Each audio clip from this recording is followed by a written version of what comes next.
So to begin with, I am using my light green yarn, thread, sorry, and I'm pushing my needle up the top of that line. Now I'm going to go about 1 stitch space across and pull it down, nice and easy. Now we're going to come up again another stitch space ahead, but this time instead of going down in front of us, we're going to take our needle and we're going to go back down in that same space that we went down in our previous stitch. Now what this is going to do is create a nice neat row of stitches that all stitch together, if that makes sense. Basically all the ends touch and they all overlap really nice and neatly, and it creates a super neat straight line. This is perfect for if you're doing any outline pieces.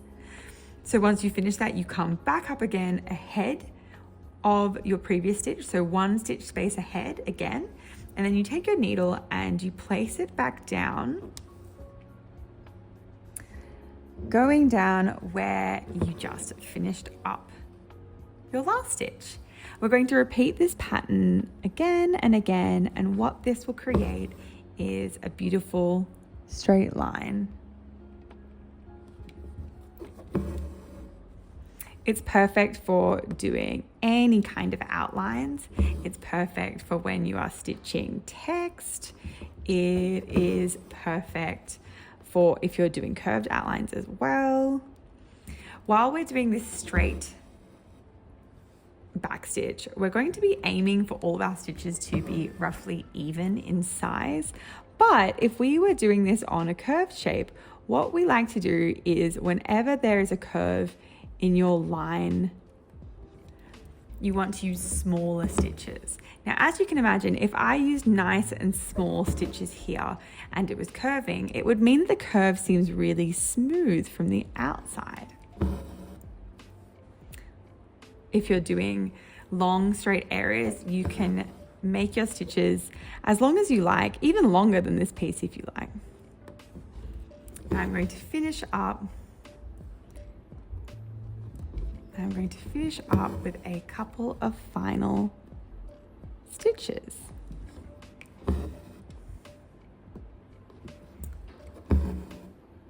Now I'm going to thread up my 2 other greens and complete the same back stitch in these 2 spaces. Now I'm back with my medium green and we're going to do this again.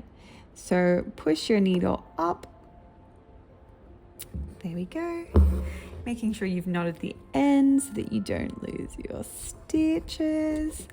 Push your needle back down and then we're going to start our back stitches.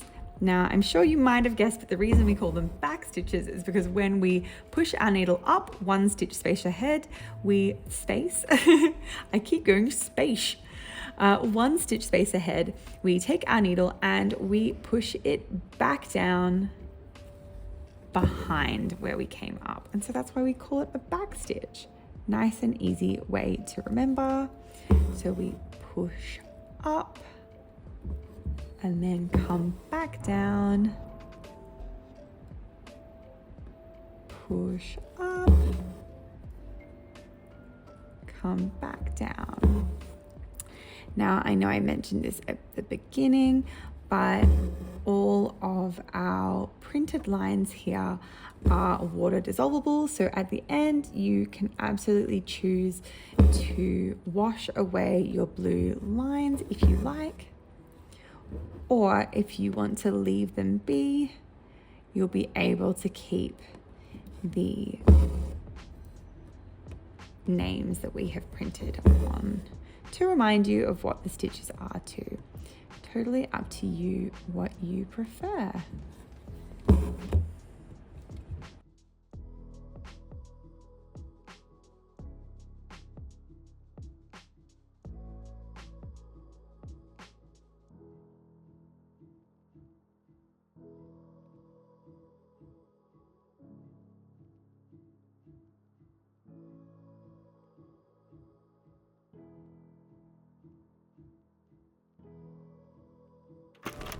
Now we're moving on to our whipped back stitch, which is one of my favorite embroidery stitches.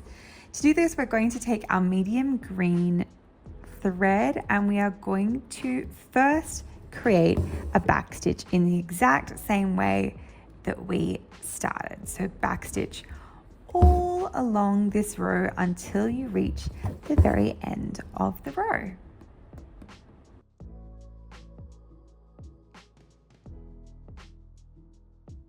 Now for the whip stitch. To create your whip, all you're going to do is once you have completed your back stitch, you are going to come up from behind with either that same thread and color that you've used before, or you can use a contrasting color as well. In this case, I'm using a contrasting color because it makes it so much easier to see what I'm actually doing with the whip stitch. But if you use the same color, then it's going to be a beautiful stitch to use for smooth textured pieces, especially for outlines and also to create stems of flowers and that kind of thing. So I'm coming up with my contrasting pink thread. I'm going to pull it all the way through so it's taut, and then I'm going to use my needle to slide under this little loop of my back stitch. Push my needle through, give it a pull. Then I'm going to take my needle, I'm going to whip it around, and I'm going to go under again.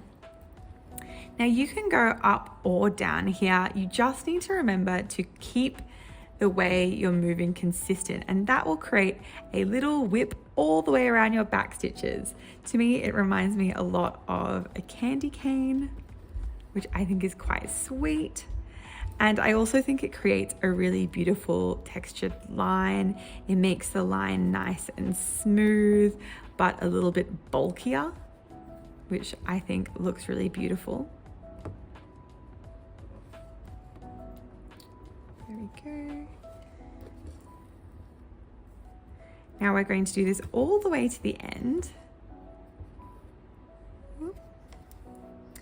I just pulled my thread out, but not to worry. If that ever happens, all you need to do is take your needle threader and rethread. That's what I love about a needle threader. It makes it so much less hassle to rethread your needle.